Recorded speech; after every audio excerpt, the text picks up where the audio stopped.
This will be a three-part video series showing how to create an optimization of a finite element model in Catia. First, we're going to create a part with a series of parameters that will then be modified by the product engineering optimizer. So first start by making a new part. Go to File, New, and then Part. And I'm just going to call this optimized shape. Okay. And so the first thing that we're going to do is create the connection locations that are going to be used to restrain this part and also apply the load. So what I'm going to do is I'm going to create a series of points on the YZ plane and then create a series of circles that are connected to those. These are going to go in this first geometrical set. And so let's start by creating a point. I'm going to have this first point at the origin and then create another point on this plane.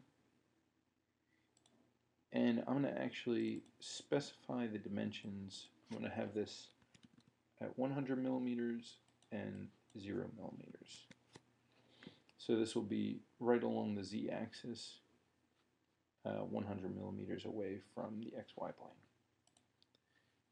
And then another point that is going to be on the YZ plane, and we'll change this to 125 millimeters and then 75 millimeters. Okay. And so now I'm going to create a series of circles on those. Of course, right now we're in the solid mode. We want to switch to wireframe if you're not already. So under mechanical design, wireframe, and surface design. And I already have these series of toolbars pulled out that we're going to be using in this exercise. You may have to relocate them to find all the correct components. So let's start by creating a circle, and we're going to put this at the original point that we made, the first point, and then on the YZ plane. And I'm going to create a complete circle, and we're going to create a parameter that we're going to link this to in just a second. So I'm just going to leave this at that default radius right now. Let's go ahead and make a parameter. So under f of x, and then new parameter of type, we want to choose length. Okay, and the parameter should show up in the tree. I'm going to double click that parameter, and I'm going to call it hole diameter. Okay, and we're working in millimeters, but I want to use a 1/4 inch bolt, so I'm going to type in 0.25 inches and hit OK. And so now what I'm going to do is I'm going to go back into my circle, and I'm going to change this to diameter and say equals that parameter and hit OK. So now we'll have a 1/4 inch diameter hole. Let's repeat the circle command 2 more times, setting it equal to that diameter.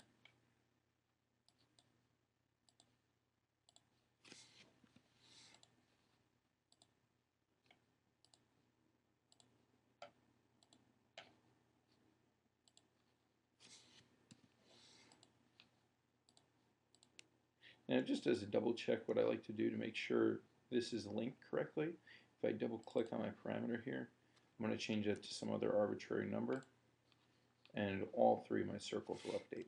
And I just undo that. Okay, so now we have the basic framework for our object. I'm going to rename this geometrical set. I'm just going to call it supports. Okay. Now we're going to create a second geometrical set that's going to create a perimeter shape for our solid object. So I'm going to create a new geometrical set, and call it outer shape. Okay, it should show up underneath supports. All right. And so the first thing I'm going to do is create a series of lines that connect these center points here.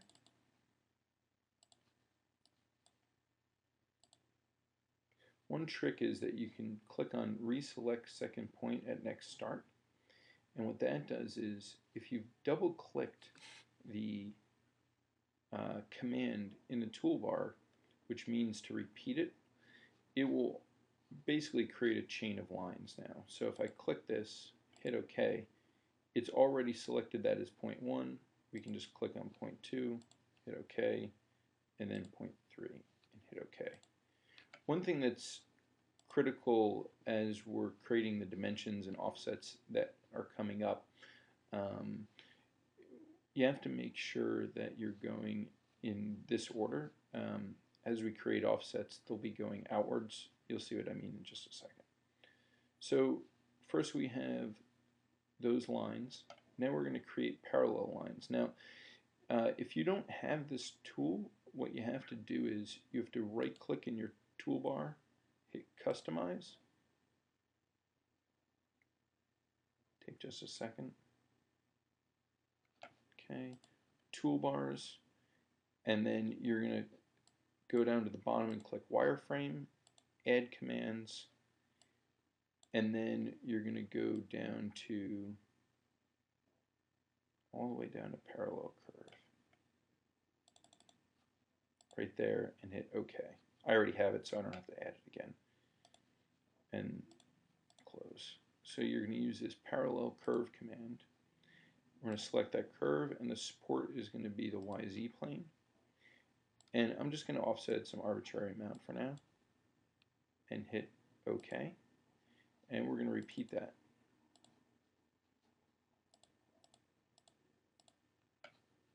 Okay.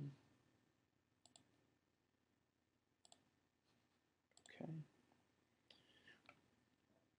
And now I'm going to create a series of points on these curves.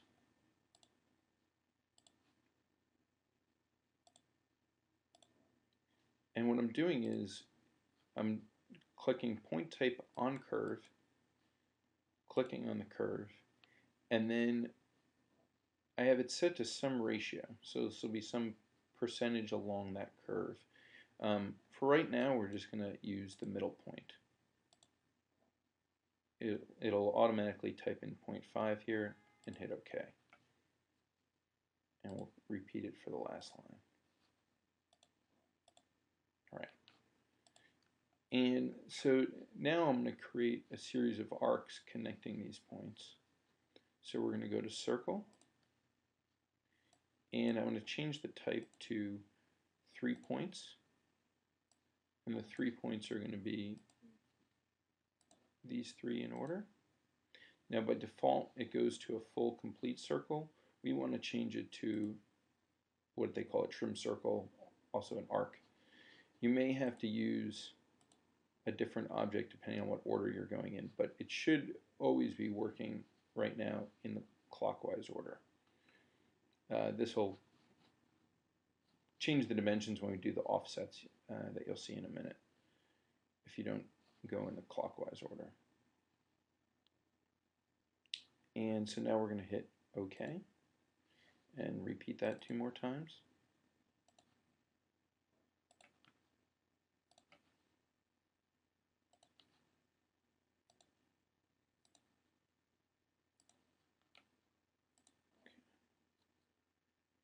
Alright, so now we have these series of shapes that we can control via the offset curves. Okay. We're now going to join them into one continuous shape using the join command.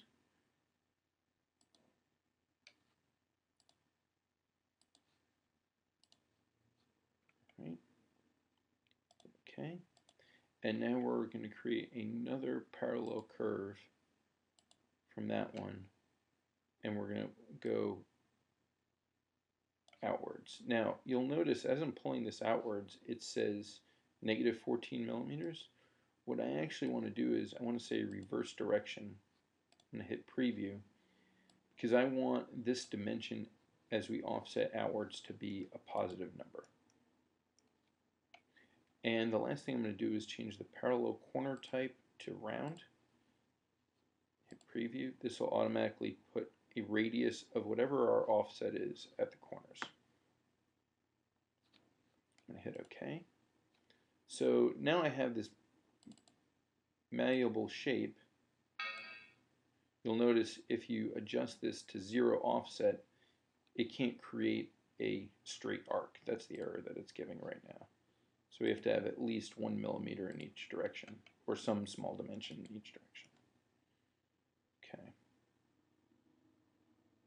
So now we have that exterior shape. And what I'm going to do is, just to organize the tree here, the only curve that I'm going to use in later commands is this outer shape here.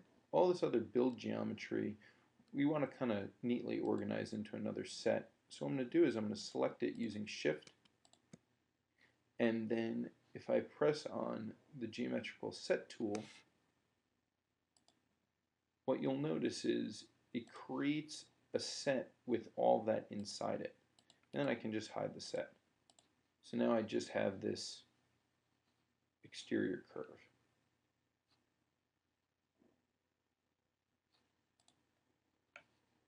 Okay.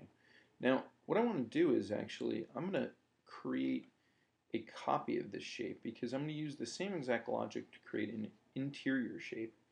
And so to do so, instead of rebuilding all that from scratch, I'm going to take this geometrical set, do Control C. I can also right click and type copy and click on copy. And then I'm going to right click on optimize shape and hit paste. Okay. Now I'm going to hide the original one, and I'm going to rename the new one. So to rename, you can hit Alt Enter or right click and go to Properties. And I'm going to call it Inner Shape. Okay. And I'm going to unhide that geometrical set where we put everything. What I want to do is I want to offset all of this stuff to the inside now instead of to the outside. Okay. So you don't necessarily have to change these curves. Okay. You can if you want to, but mostly what I want to do is have this offset flip to the other side. So I'm going to double click that, and I'm going to say reverse direction and hit preview and OK. So now I have this curve on the inside, and I'm going to hide all the other geometry, and I'm going to unhide the outer shape. Okay. So now we have these two shapes, the inner and outer, and we're going to create a solid model in the next video from these. Okay, so we're going to continue with the taking this wireframe into building up a solid model. One thing I'm actually going to tweak since the first video is I'm going to change this parallel one parameter in it, which is if I double click it, I'm going to get rid of the rounded corners and change that to sharp for the moment. You'll see why later. It creates something a little more consistent as we're building it up into surfaces. So now we have these interior and exterior shapes, okay? And what we're going to do is we're going to create another shape, a solid shape from these. So to create that solid shape, what we want to do is we're going to put the next couple bits of geometry, we're going to start putting those into this part body as we build up the solid shape. Now, what I'm going to do is I'm going to right click on part body and say define in work object. Also, just to make this tree consistent, I'm going to reorder these geometrical sets. If I right click on optimize shape, go down here and then reorder children, I'm going to put the part body at the bottom because that's sort of the hierarchy of how we're building this thing up. Okay, so what I'm going to do is I'm going to first take this outer perimeter curve and I'm going to move it in the X direction. So we're going to use translate and click on it, and then for the direction we're going to click on the X direction. I'm going to move it outwards and hit OK. And so now what I'm going to do is I'm going to actually extrude it back to the YZ plane. So we're going to hit extrude, click that, and then also in the X direction. And then when it says limit one type, instead of a dimension, we're going to say up to element. And I'm going to click on the YZ plane and hit OK. Second part of the shape that we're going to make is a blend between this outer curve and this inner curve. And so I'm going to do blend. I'm going to click on our outer curve. And it's generally a good idea to click on these things in the tree. It usually keeps your shapes a little more consistent as they update. So I'm actually going to click on that translate here. And then I'm going to click on the inner curve, this parallel here. And now what you'll notice is both of my curves are going in the same direction. You can see these arrows here. You want to make sure those arrows are aligned. If they're not, it just has to do with the way you created them, joined them, etc. And so what you want to do is you want to make sure that those are both aligned. You also want to make sure that these points are near each other, because that's how it's going to connect the two surfaces together, or the two curves together with a surface. So if they're not aligned, then you want to make sure that they are by right-clicking on one of the points, saying replace, and then click on a different point to make sure they're aligned. In this case, we're okay. Let's hit preview to see what it creates. Okay. Now, because we have a different number of points from the inner to the outer curve, unfortunately, the surfaces don't quite line up. It won't really matter for this solid. It seems to update pretty cleanly throughout the whole process, but you want to make sure that the surface still joins correctly. So let's hit OK. And now we're going to join these two surfaces into one using the join command. We used this previously on the curves. You can also use it to join surfaces with the same command. So join and click on those two. And we want to hit preview. And what you'll notice when you hit preview is that there's these perimeter green lines. What that means is that's the bounding edges. So if you thought you were going to join it and get some watertight object, you wouldn't see any of these. But since this is an open edge and that perimeter is an open edge, it's going to highlight them in green for us. And we're going to hit OK. And so now we need to make this into a solid object. So to do that, we need to create, turn this join surface into a solid. Before we do that though, I'm going to create some other circles that we're going to use farther on down the line. They're going to be in similar positions to our other three circles, but they're going to create sort of these corner fillet shapes for us later on. One thing I'm going to do, just so you can see this all easier, is I'm going to change the visualization color of these objects. If I click on it, and then under graphic properties, I can change that to something that's probably a little easier to view on screen. Okay, so I'm going to create a circle. I'm going to put it at this point, and then also on the XY plane. Let's try that again. Make sure you're clicking the YZ plane rather. And I'm going to make it a bit bigger and hit OK. And I'm going to create another parameter here that's going to drive the circles and corner fillets. So let's hit f of x and new parameter of type length again. Hit OK. And we're going to call it corner radii. Oops, if I spelled it right. And I'm just going to set this to 15 millimeters to start. And hit OK. Then we're going to double click on that circle we just made, change the radius, change it to type radius, and hit equal 15 millimeters. Okay. And so now I'm going to create 2 more circles at the other points. Also on the YZ plane. You can click on the YZ plane here, or you can right click and then say YZ plane. It'll do the same thing. And say equals that parameter, hit OK. One more time.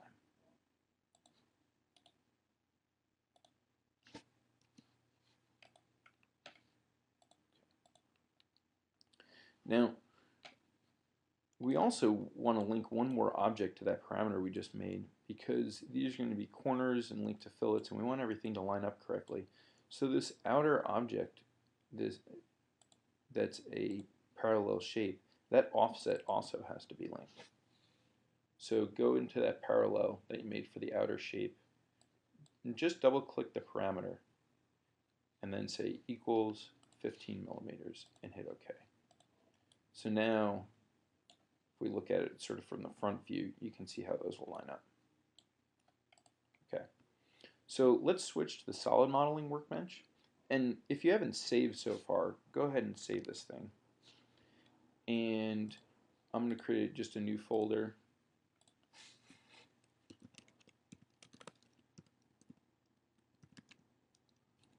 Helps if I spell it right.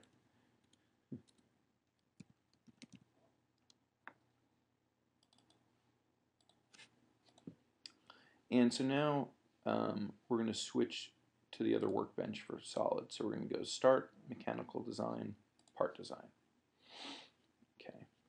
And so first thing I want to do is I want to turn this joint shape that we made into a solid. Okay. So to do that, we're going to use surface-based features, and we're going to use closed surface. And what closed surface will do is it'll take either a watertight surface that's been joined, or a surface that has one opening on just a single plane, and we'll close it into a solid. So click on that and click on the join and hit OK. You might notice this weird graphic thing going on. That's because it's displaying now the solid and the surface overlapping each other. I'm going to just right click on join and say hide. And so now we'll just see this object is now enclosed from the back. Okay, so now Catia considers this a fully solid object. All right, so the last thing that we need to do is we need to create the fillets for the corners and then the holes that are going to be supporting this whole thing. So what I'm first going to do is I'm going to create these corner fillets, and to do that we're going to use the fillet feature, edge fillet, and then I'm going to select the 3 edges, and you can do this all in one command. Okay. And so now I'm going to set that radius equal to our parameter that's in the tree, that corner radii.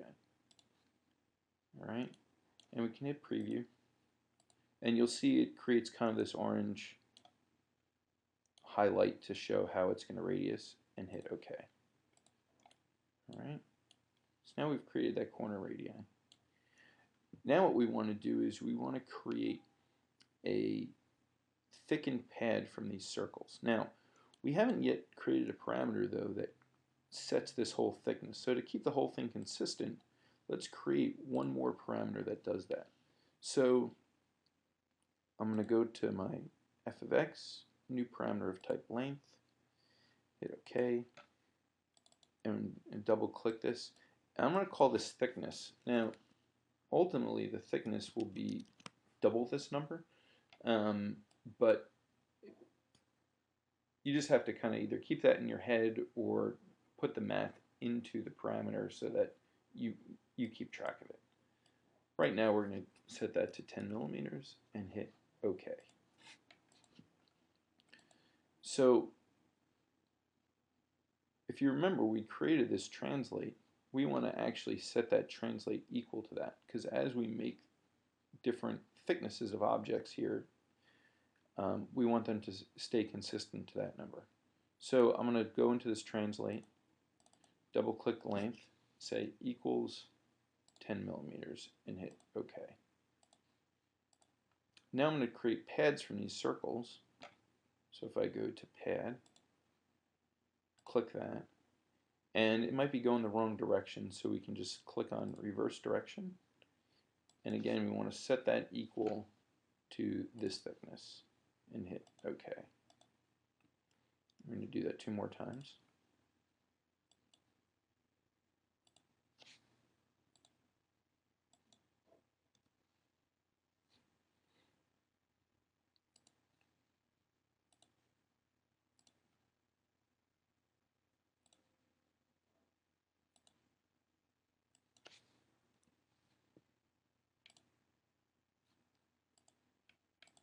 Okay. And then we have to make the holes for the bolts that are going to go through using those original circles that we created. So if we go to pocket, and for this dimension we can either use the 10 millimeters and link it. I can also say up to last, which will basically make it straight through the entire object. Okay. I'm going to do that 2 more times. Okay. And this is really just considered 1/2 of the object, so we have to create a symmetry of it. Now, this isn't the same symmetry that you use in surface design. There is a separate symmetry tool underneath the part design features for solids. So it's under transformation features, and we want to use mirror. And so mirror won't have you select an object. If you look in the bottom left here, it says select a plane or a face. That's because that's going to be the mirror plane. It assumes that you're going to mirror the entire solid body. So I'm going to select the YZ plane, and you'll notice it automatically fills in current solid. It's grayed out because that's the only thing you can select. Hit OK. And so now we have our solid object that we're going to do some finite element modeling on. What we can do at this point is, let's just hide some of the other shapes. I'm going to hide this inner and outer shape. Okay. And I'm going to hide this other wireframe stuff that we really don't need to see.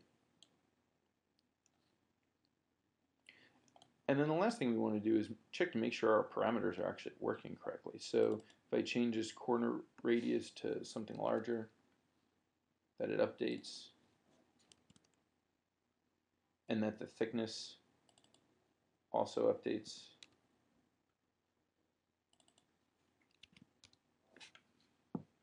Okay. So go ahead and save. Now we have our solid object that we're going to do some finite element analysis on.